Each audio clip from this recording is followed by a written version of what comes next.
Good afternoon and welcome to TKAAM Thursdays, your midday cultural break. I'm your host today, Dr. Lana Reeves, here from the Kansas African American Museum. I'm off camera today because we have three special guests who have a special project that we're going to continue the conversation with Miss Wakeelah Martinez. And today we're going to have her first introduce the team. Okay, good afternoon, and thank you once again for inviting us back for what I hope is an informative conversation around the development of Wasana, the 7th Division of the Yilo-Krobo Kingdom.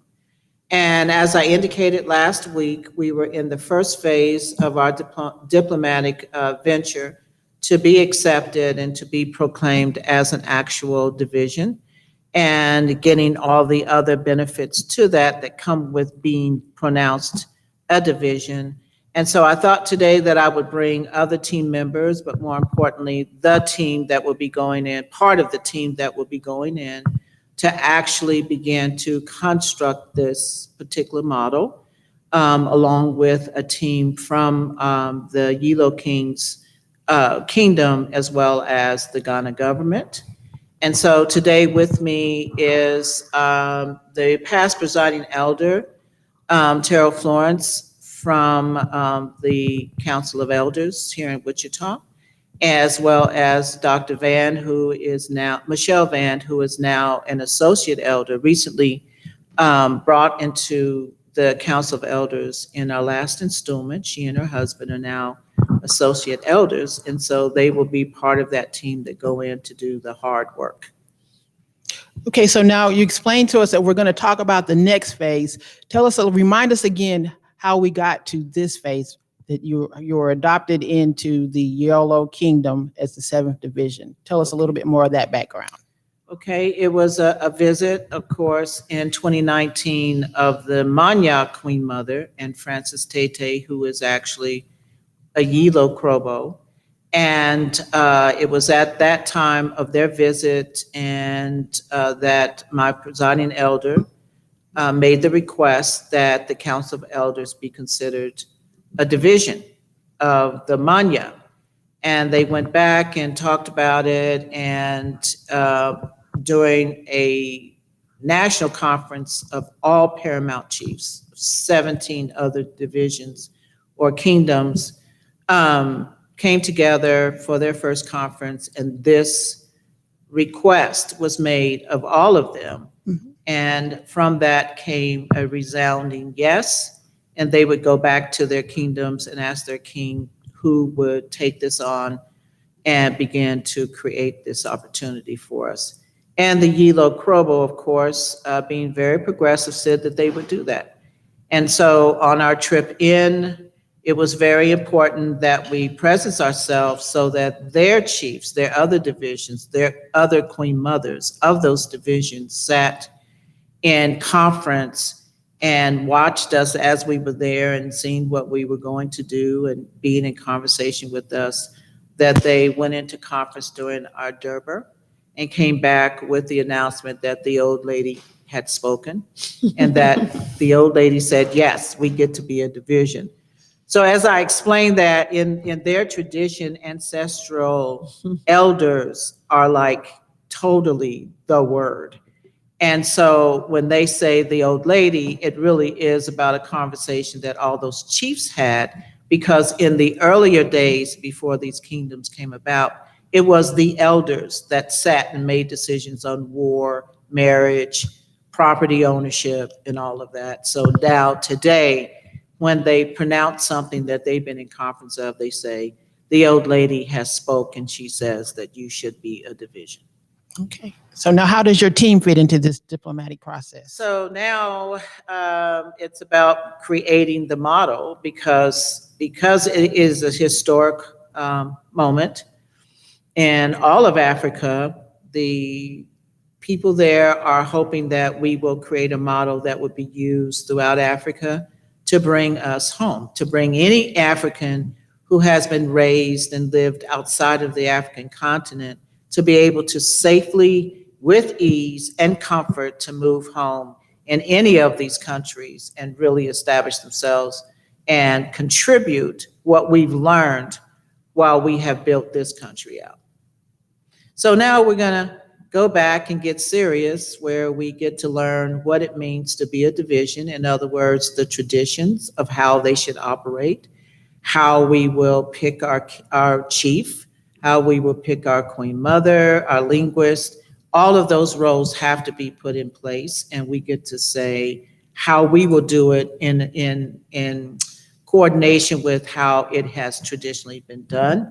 We will be given tutors that will teach us those traditions that come with that, and how we have to behave, and traditional roles in which we need to maintain, and all of that. And once we do that, then we go back to the Ministry of Chieftaincy, who has agreed to be on the floor with us as we really tool it so that it becomes a model.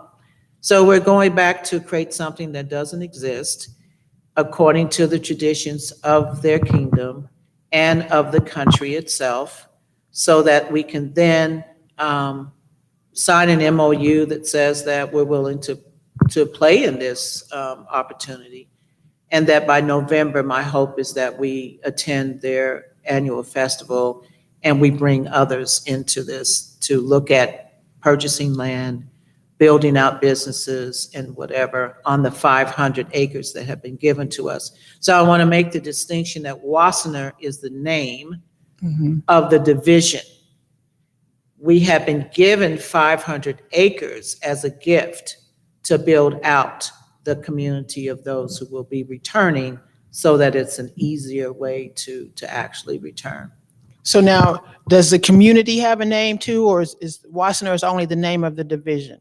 We are among an already existing area called Missouri, and it's full of about 3 different villages. But where this place is completely undiscovered and undeveloped. It's all farmland with mangoes and cassava and just all kinds of farming that has happened on it, as well as a river. And so what Wassenaar will represent is that is that division's property to develop. Okay. And so now, what do we do to get other people involved here on stateside? Once this group comes back with a model that we can agree on both sides, then we will be able to invite people in. One of the things that one of the top things to discuss is how we will actually divide out and distribute the property. The cost of this land will be different because it is a gift. And what you put on it has a lot to do with what the taxes are and what happens with it. And because it's an undeveloped area completely owned by the king, it has a different outcome that can be done, measured, and so forth. So we have created a partnership. I have created a partnership with the University of Environment and Sustainable Development, and they have agreed to do the research that's going to be needed in the surveying. So all of those people will be involved this time, so that by the time November comes, we would be able to tell people what plots, what lots, how much that's going to cost them, what they can build and not build. And the most important thing is that I've already decided and declared that it will be a total green community. So whatever happens, it will merge itself into that beautiful environment that already exists. Okay. So now, what projects do you have Dr. Van and her husband working on? It's whatever The you whole think. thing, huh? So I have to keep reminding people that there's nothing. There's just the idea that Wassenaar now exists as an actual division of the Wakeelah Crobo. What it will look like futuristically is up to the people who come, design, and settle there. So I kind of see this, I kind of see it from a ministry standpoint. One of the things that, if you know anything about my husband and myself, we tend to be those people that are trailblazers. And so when the opportunity was presented to us, the first thing that we began to think was, that because it has no it has no borders, it has no boundaries at this point. The best place to be is at the beginning. Any business that any corporation that any startup that the best place to be is at the very beginning, when it doesn't have any form, when it doesn't have any shape, when you're still trying to figure it out, because then your voice is there to be able to help shape it in the way that it needs to be shaped. And so that was the exciting thing for us. That was the thing that was drawing for us as people of faith, to be able to, that is what faith is. It's believing in something that you can't even see right now, and you're just looking at it and you're saying, hey, what can it be? What shall it be? We're going to speak into existence what isn't, into what it shall be. And so that is, to me, one of the most just absolutely wonderful things about this project is that, first of all, it is a project that allows us to be able to go back to a place and to be able to be in a space. Most of us can't figure out why we can't get to where we want to go, but some of it is because we don't know where we came from. And so being able to go back from where we came from, maybe we didn't actually come from Ghana, maybe that's not our lineage, but being able to go back to Africa itself helps us to be able to recapture some of those things and some of those spaces and some of that place that we don't even really know that we're missing. And we won't really know that we're missing it until we get there. But just being able to get and reconnect with the quote unquote motherland, being able to go back and reconnect with where we are from, what is supposed to happen, where we are supposed to be making these strides from, to me is one of the most absolutely powerful things that we could be doing. As Elder Martinez has gone in and has really expressed, as the Queen came here and as Francis came here, just being able to sit with them and to be able to listen and to be able to understand and be able to hear, the pride that they have in the country, and to be able to understand that there is so much that we can do. There is so much opportunity that is there, but a lot of times we as Americans are afraid to step out. And so it's just our opportunity to step into an area that is totally untapped, to be able to lay out and create what it is that God has for us to do in a place that is His creation. And one of the advantages of what we're doing is the fact that when we go in, we're not going in and being perceived as outsiders coming in and trying to take advantage of what they would say is their land. We are being integrated into the tribe. So we are actually citizens of that tribe. And so we have all the rights and privileges of that tribe. And so, like I said, we will not be seen as outsiders, but as fellow members Coming home. are advancing the cause for generations. And you're basically coming home, basically a homecoming situation, right? And, if you look at it, let's say the cake that you visited, the dungeon, the castle. Dungeons, yeah. The dungeon, that is what the primary area that we left and came here. Now, the country that's going to be the primary area that we come back Re-enter. in. Yeah. Okay. So you'll re-enter and then you'll head to the area that the division of Wassenaar has come into ownership of as a gift from the other 6 tribes, right? And from the king. From the king, okay. Yes. And what was interesting is that once we went up and we just were so floored and we kept going and we wanted to see the village, our neighbors, it was like outrageous. And once we got there and then we came back and the king said, well, what do you think? And we said, oh my God, we love our neighbors. They're like, we can't wait. And he said, that was all my farming land. He said, I farmed before I did this. And I've built a church up there and I built the school up there. And I was like, wow, okay, we in. But yeah, and that was, I'm glad that presiding elder said what he said, because one of the things he kept saying, and everyone understands, is that we're not just tourists. He does not want anyone to see us as those people, but that we are Outsiders. actual, at this point, Elo Krobo people. And so we have all the protection and the rights and regard for, from that king to serve, but at the same time, be part of the development of something that's going to be quite magnificent. You're citizens It's of the history. kingdom. It's Yes. history in the making. I mean, a lot of times we want to think about history as, old dead people, but history is the thing that we are doing. I think, as we sit in the museum, one of the things that you really try to really do is make sure that history is brought to life. And this is one of those opportunities where we are actually seeing history being made. And to me, that is just mind blowing.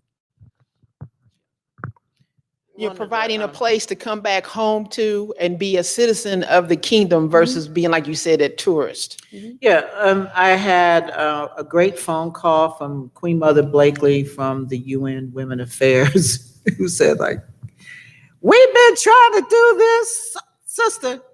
Queen Mother, do you know how long we've been trying to get this done? She said, since the days of Du Bois, Malcolm X, Maya Angelou, and all of that, when they came during Nkrumah's time, and he said, hey, you can have this, you can have that. But it was like this inability to actually settle and be integrated beyond the houses that we built and people owned, like Stevie's going back and so forth. But it is completely different. And that's why the government is going to take the time to really sit with us and decide what this actually looks like, so that we take on a whole different role. And it's not even the role of dual citizenship that they're considering. This is full-fledged, you are a Ghanaian citizen with voting rights, and the financial opportunities and everything is going to come with this. So it's an unbelievable. And it sounds like it's going to be life-changing too, because you mentioned last week that this was going to be a situation where you would be able to help Black farmers, especially women farmers, and that this was going to be a new breadbasket for the world. Right, going north. So what this division looks like, and the land that we're settling on, is an opportunity for people from the diaspora to come home, land, settle, and then span out across the entire country to do other projects that are getting attention and that is needed. And our Black farmers, as well as our HBCUs that have history in agriculture development, like FAMU and others, could come online and be part of that new development in the North. And so they are accepting our division as contributors and developers as well. So it's like anything that you want to design out. Yeah, and Dr. Van was saying that it's not just the country of Ghana, but even all over the continent of Africa. Right. Initially, like I said, we're starting in Ghana. Right. But the intent is to Spread. they take this model and spread it other places. And I think, when Elder Wakeelah was talking, it just, the thought that just came to my mind was that we have been called for such a time as this. So yes, there were other people that have tried. There were other people that, they wanted to partner with. But why now with us? Because it was such a time as this. And so we've been called to this time. And I think one of the things that we have to understand is that when opportunity opens, when the door is open, you must walk through. And if you don't, shame on you. Don't, you can't regret it later on down the road. Oh, I should have done, could have done, would have done. But the door is open for you. Walk through right now. And so I think that's really where we are, of just being able to walk through that door of opportunity, of being able to say, hey, no, we don't know what we're doing. We don't know exactly what's happening, but we do know people who know people who know people who are intelligent enough to figure this out. And if we all pull our heads together and we all pull our intellects together and we begin to pray and ask Father, what is it that we're supposed to do? Everything will be laid out. There has not been one single thing. When Elder Wakeelah went, there was not one single thing that, as we prayed for her while she was gone and said, hey, protection and make sure the doors are open and make sure things happen. There were things that were happening. There were doors that were being opened. There were people that she was meeting that she shouldn't have been able to meet with. There were people that she was, able to set before that had never happened, which lets you know that this is something that is supposed to be happening for this season. Let me tell you something. That night, that program we held was here. Mhm. When I walked through that door, I had no idea of what I was going to say to the Queen Mother. I had talked to her before. But when I walk up here to say that, that is what the Creator told me to say to her. In this place. Right here. And you see what has happened. So the good news So is we you have are some correct. obedient servants here before us, right? So it's good that you listen and pay attention and then follow through what it is Absolutely. that needs to be done. Because she did mention in that first episode there that there were doors that she was able to meet one of the leaders that it was his first day. Mm-hmm. And the Yeah. door opened and she said, normally that should take at least 3 months before that could even happen. Mm-hmm. We were the first people to meet with the new minister of chieftaincy and culturalism. Mhm. And he was like, hey, you're my first meeting. So I guess it's my first project. Okay, let's see what we can do. But you all have a lot of learning to do. So we anticipate meeting some very strong mentors Mhm. and tutors on this next go round. But this for me, each time that anybody has come here from Ghana, this is the resting place, this is the receptor, this is the introduction place. That I would not imagine that they should be anyplace else in this city to Mhm. be introduced and received other than TKAAM. TK. So it holds for me an important part of this entire journey as well. And we are happy to be a part of that history-making opportunity as well. And we want to know too, when is that next meeting? Is that going to be here or is it going to be over in Ghana? The next trip is June 21st through July the 5th. Mhm. The team will go over. The king is expected, if everything goes well and we come back and the council's ready or whatever's happening, the king is preparing as we speak to be in Wichita to sign that MOU and make that announcement in August. In August, okay. So we are on that side. I'm being given a lot of direction in terms of his visit here and should have some answers when I return. But he will be here in August with his cabinet of about 13 people. Okay. So now we're getting close to the end here. So I know that people are watching on the edge of their seats wanting to know, what can we do if we want to get involved? How do we get in touch with someone to get involved? Or what is there that they can do Yeah. to get it? Well, to keep up with us, we have a Facebook page, the Council of Elders. We have a Facebook page. Sometimes we're live, sometimes we're not. I live stream all the time, so you can always catch a lot of our information on Facebook. We have a website, and that website is aaelders.wichita@gmail.com.